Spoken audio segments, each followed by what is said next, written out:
Hello, students. If you watched my previous video, you should be all caught up on the story so far.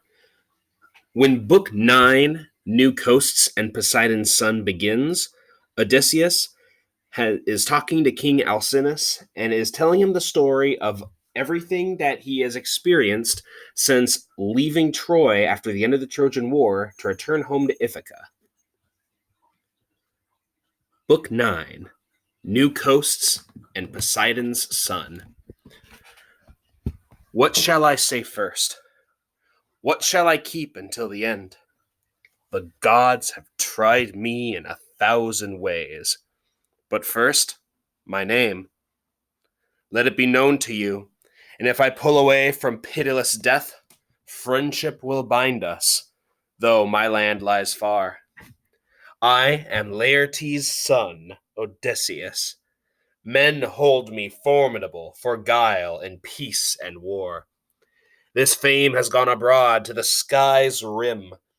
My home is on the peaked seamark of Ithaca, under Mount Nion's wind-blown robe of leaves, in sight of other islands, Dulichion, Same, wooded Zakynthos, Ithaca being most lofty in that coastal sea, and northwest, while the rest lie east and south, a rocky isle, but good for a boy's training.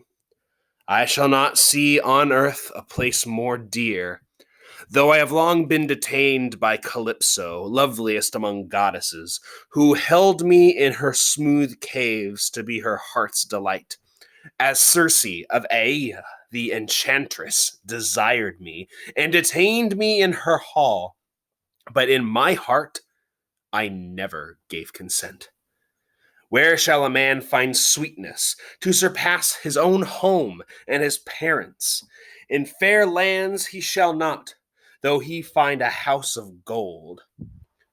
What of my sailing, then, from Troy? What of those years of rough adventure, weathered under Zeus? Soon after leaving Troy, Odysseus and his crew land near Ismarus, the city of Cicones. The Cicones are allies of the Trojans and therefore enemies of Odysseus.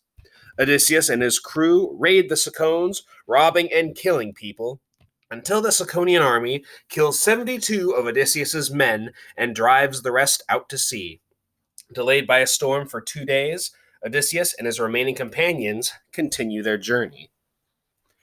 Now, at this point, the sudden robbing and killing of these people doesn't sound super heroic, right? Well, like I said in one of the earlier videos, these older epic poems oftentimes show us different things that people considered heroic, depending on what the culture was. Because the Cicones are allies of the Trojans, who are the enemies of the Greeks, it seems as though the heroic or the right thing to do here would be to treat them as enemies. Granted, remember, the definition of what is heroic changes from culture to culture. So you might see some things that are heroic to the Greek culture that aren't necessarily heroic to ours.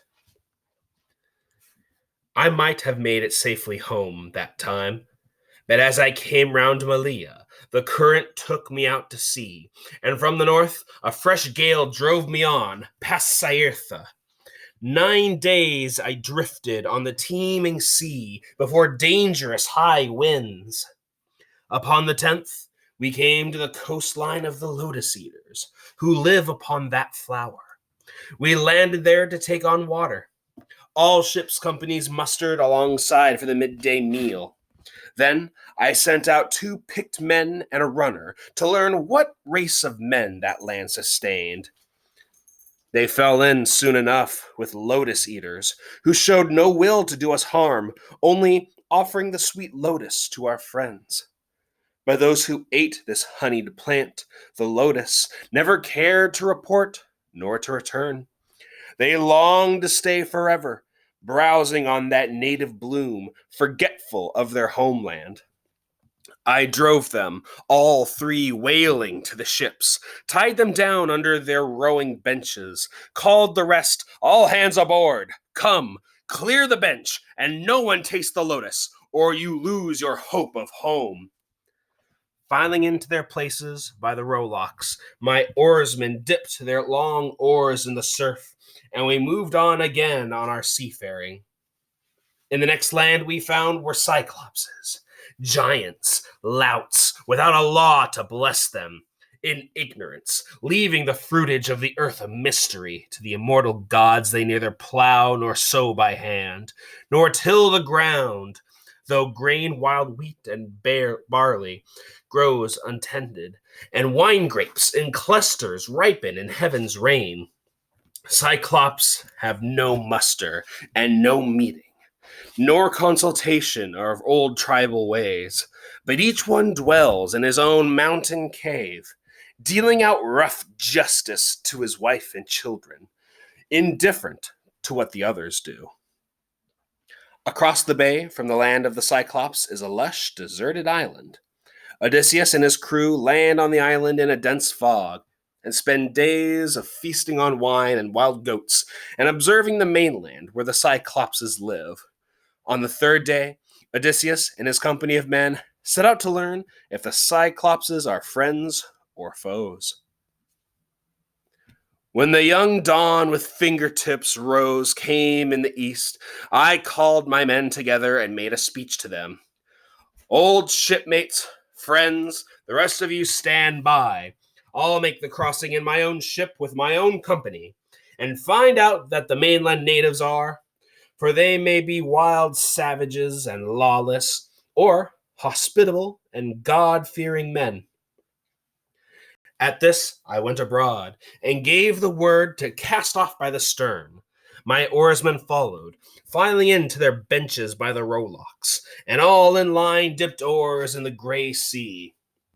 As we rowed on and nearer to the mainland, at one end of the bay we saw a cavern, yawning above the water, screened with laurel, and many rams and goats about the place.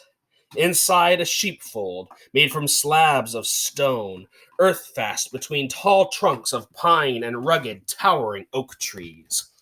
A prodigious man slept in this cave alone, and took his flock to graze afield, remote from all companions, knowing none but savage ways. A brute so huge he seemed no man at all of those who eat good wheaten bread. But he seemed rather a shaggy mountain, reared in solitude.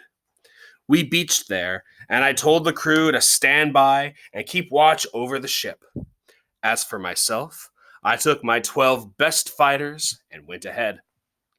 I had a goat skin full of that sweet liquor that Euanthes' son, Marin, had given me.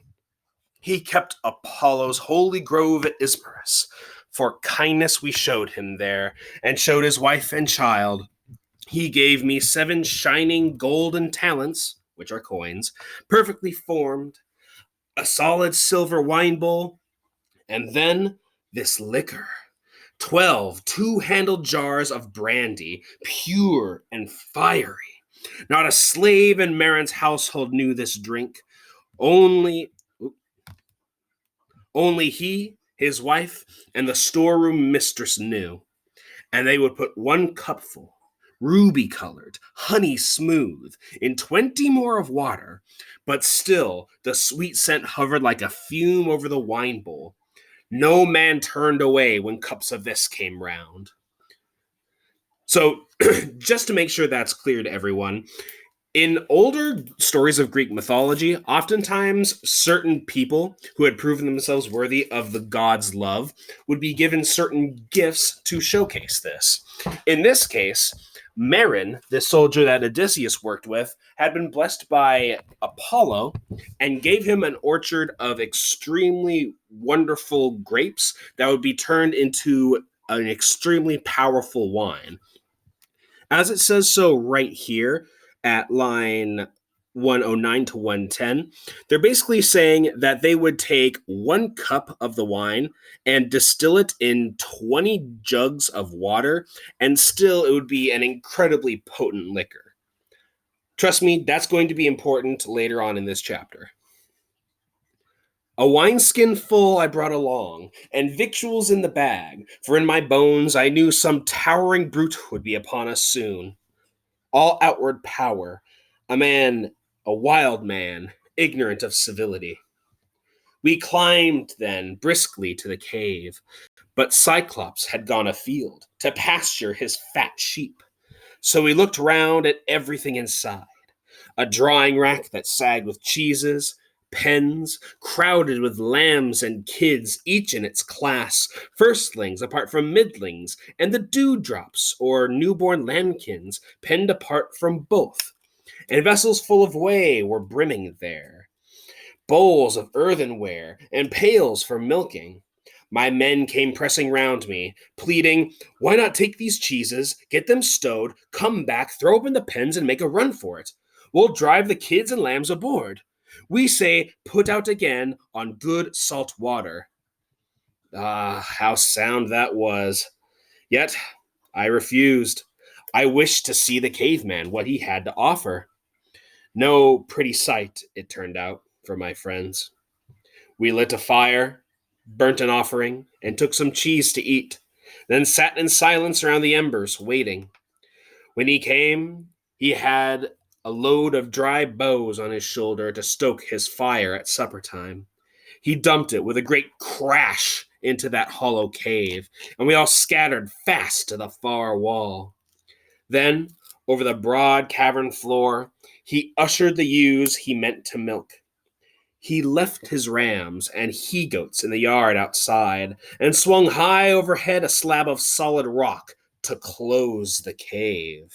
So now they are trapped inside with the Cyclops. 24 four-wheeled wagons with heaving wagon teams could not have stirred the tonnage of that rock from where he wedged it over the doorsill. Next, he took his seat and milked his bleeding ewes. A practice job he made of it, giving each ewe her suckling, thickened his milk, then into curds and whey, sieved out the curds to drip in withy baskets, and poured the whey to stand in bowls, cooling until he drank it for his supper. When all these chores were done, he poked the fire, heaping on brushwood. In the glare, he saw us. "Strangers," he said, "who are you? And where from? What brings you here by seaways? A fair traffic? Or are you wandering rogues who cast your lives like dice and ravage other folk by sea?" We felt a pressure on our hearts, in dread of that deep rumble and that mighty man. But all the same, I spoke up in reply. "We are from Troy, Achaeans, blown off course by shifting gales on the great South Sea, homeward bound, but taking routes and ways uncommon. So the will of Zeus would have it. We served under Agamemnon, son of Atreus. The whole world knows what city he laid waste, what armies he destroyed. It was our luck to come here. Here we stand, beholden for your help, or any gifts you give, as custom is to honor strangers. We would entreat you, great sir, have a care for the god's courtesy. Zeus will avenge the unoffending guest." So remember, Odysseus is not from Troy. In fact, he probably murdered a handful of Trojans in his time. But Odysseus thinks ahead, and he knows that he is still in the more Troy-ish part of the world. So it would err on the side of caution to pretend to be a Trojan warrior instead of a Greek warrior who's been laying the area for siege for the last 10 years. He answered this from his brute chest, unmoved. "You are a ninny, or else you come from the other end of nowhere, telling me, 'Mind the gods.' We Cyclopses care not a whistle for your thundering Zeus, or all the gods in bliss. We have more force by far. I would not let you go for fear of Zeus, you or your friends, unless I had a whim to. Tell me, where was it now you left your ship? Around the point or down by the shore, I wonder?" He thought he'd find out, but I saw through this, and answered with a ready lie. "My ship?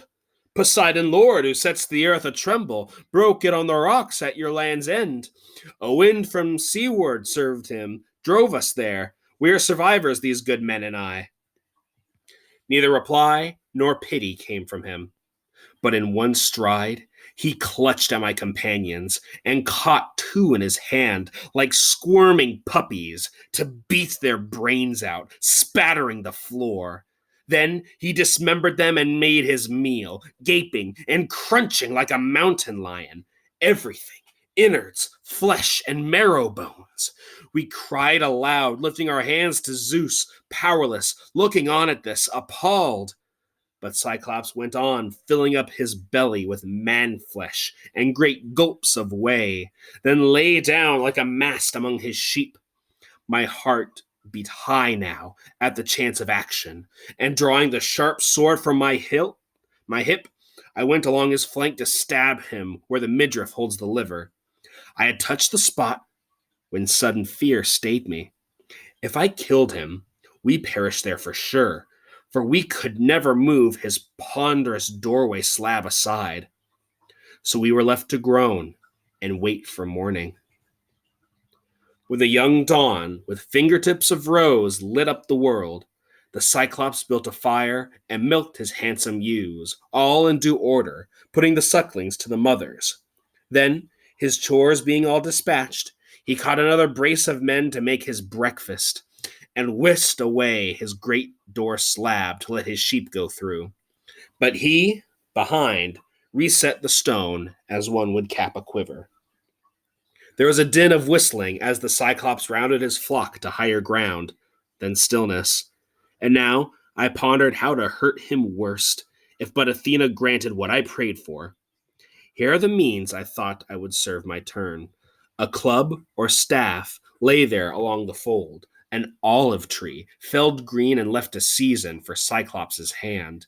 And it was like a mast, a lugger of 20 oars, broad in the beam, a deep sea-going craft, might carry so long, so big around it seemed.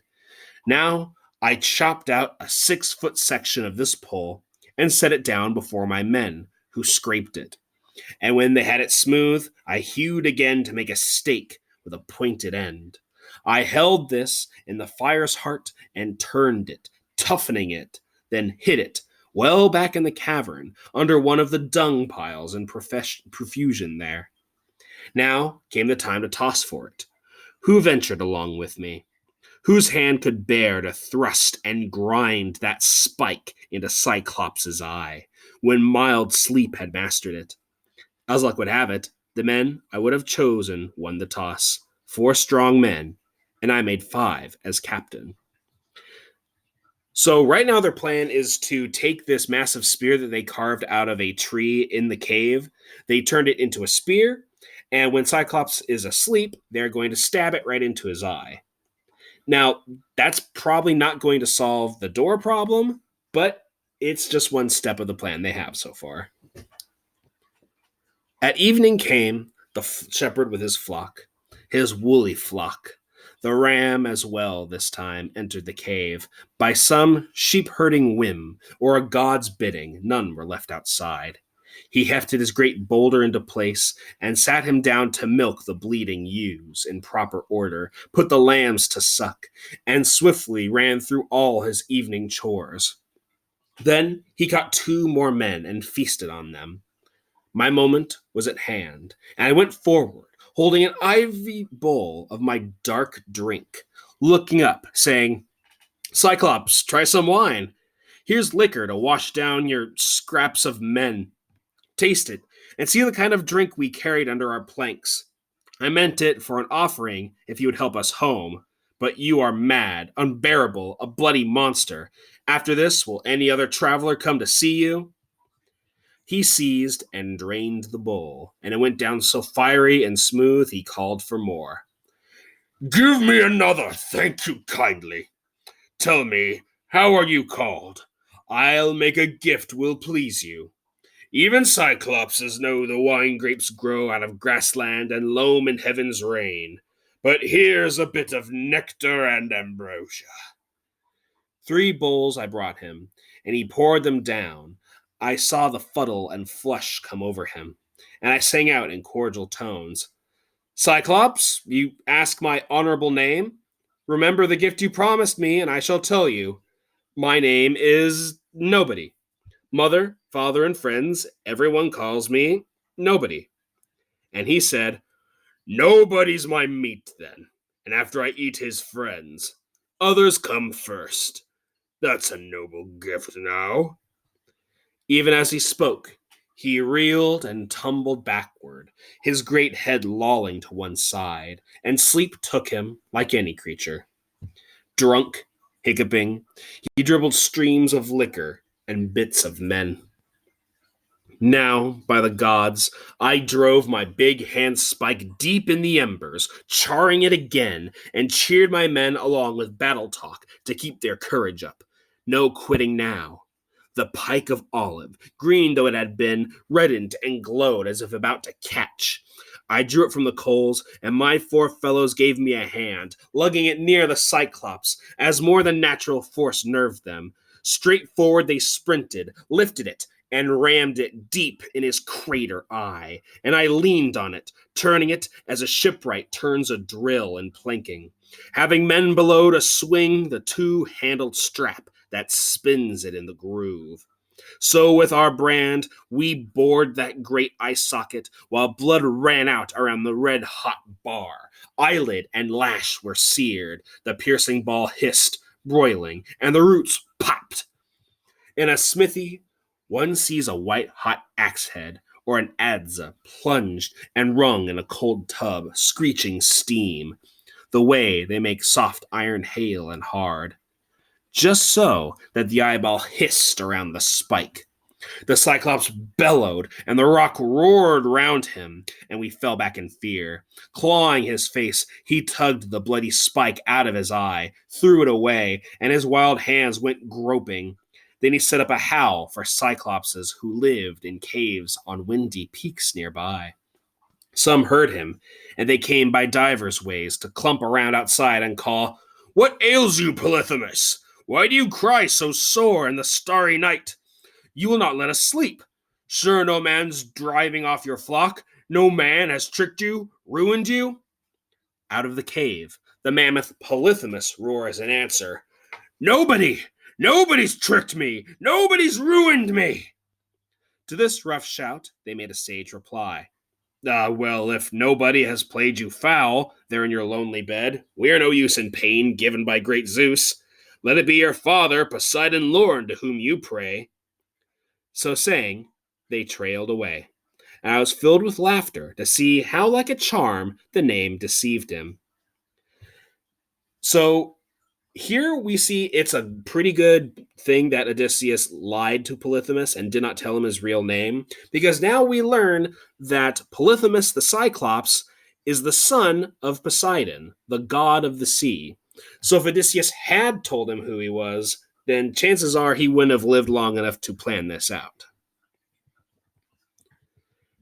Now Cyclops, wheezing as the pain came on him, fumbled to wrench away the great doorstone, and squatted in the breach with arms thrown wide for any silly beast or man who bolted, hoping somehow I might be such a fool. But I kept thinking how to win the game. Death sat there, huge. How could we slip away? I drew on all my wits and ran through tactics, reasoning as a man will for dear life, until a trick came, and it pleased me well. The Cyclops' rams were handsome, fat, with heavy fleeces, a dark violet. 3 abreast, I tied them silently together, twining cords of willow from the ogre's bed, then slung a man under each middle one to ride there safely, shielded left and right, so 3 sheep could convey each man.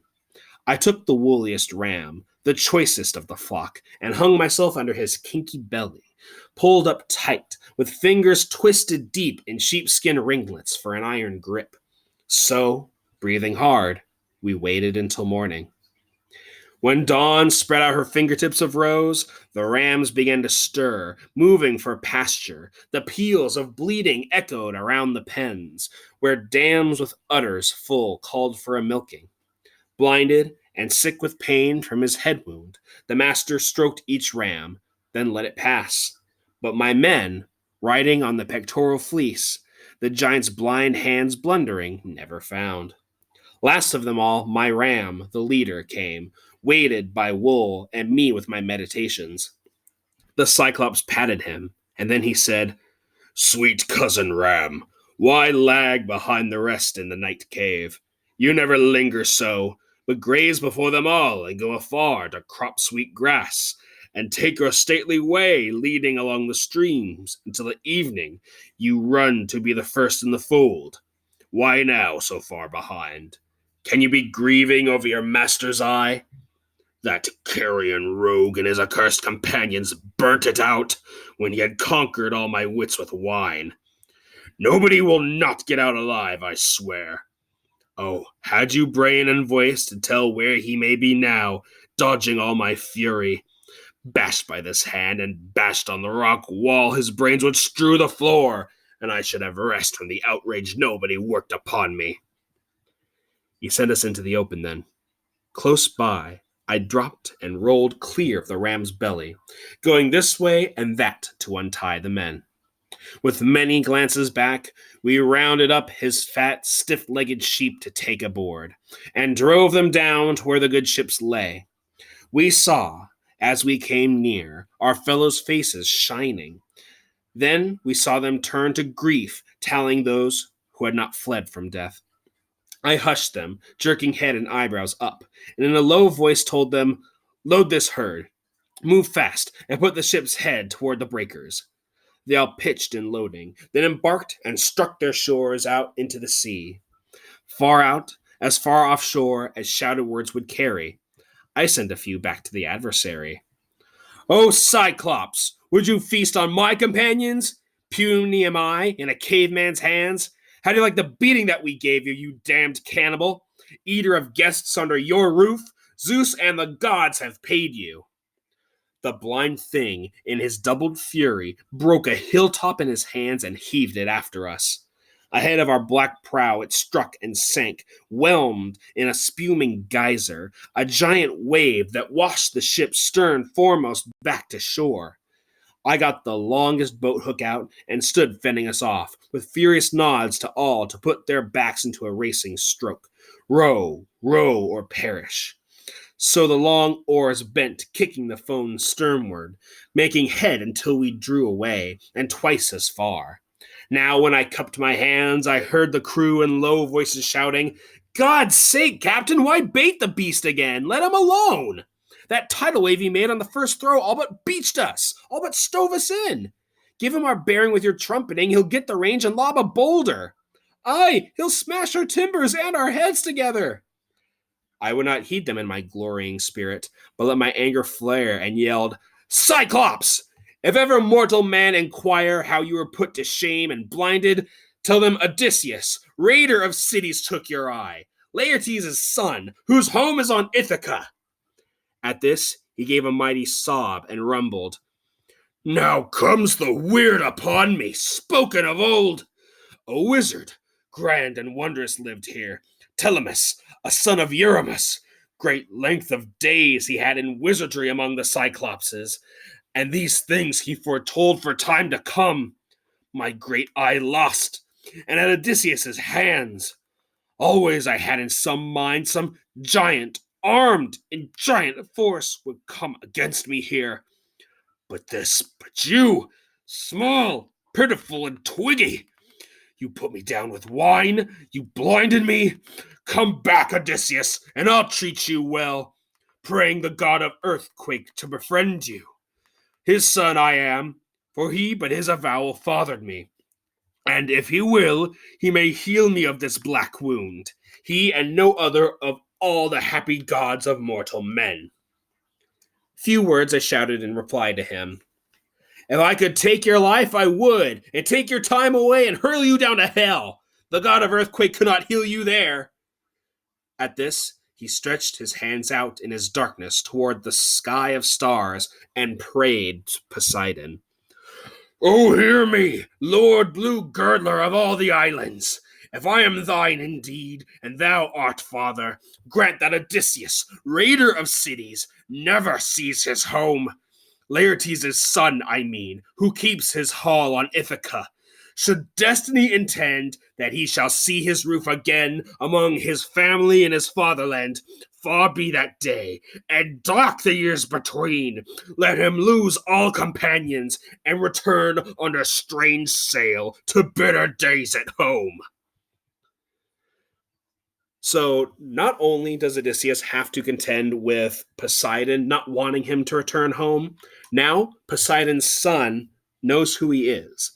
In an act of pure egotism, Odysseus had to go bragging, and now Polyphemus is putting his own curse on him, saying that if he is ever to return home, then he will suffer at every step along the way, that he will lose all of his companions, and when he returns home, he will still have to suffer hardship.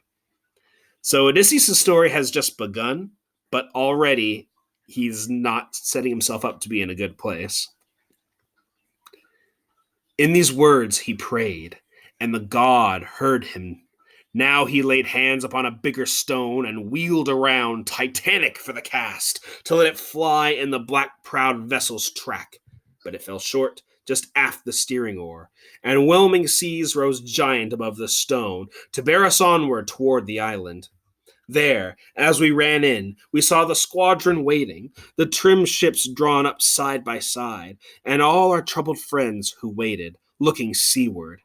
We beached her, grinding keel in the soft sand, and waded in, ourselves on the sandy beach. Then we unloaded all of the Cyclops' flock to make our division, share and share alike. Only my fighters voted that my ram, the prize of all, should go to me. I slew him by the seaside and burnt his long thigh bones to Zeus beyond the storm cloud, Cronus' son, who rules the world. But Zeus disdained my offering. Destruction for my ships he had in store, and death for those who sailed them, my companions. Now, all day long, until the sun went down, we made our feast on mutton and sweet wine, till after sunset and the gathering dark, we went to sleep above the wash of ripples. When young dawn, with fingertips of rose, touched the world, I roused the men, gave orders to man the ships, cast off the mooring lines, and filing in to sit beside the rowlocks, oarsmen in line dipped oars in the gray sea. So we moved out, sad in the vast offering, having our precious lives, but not our friends.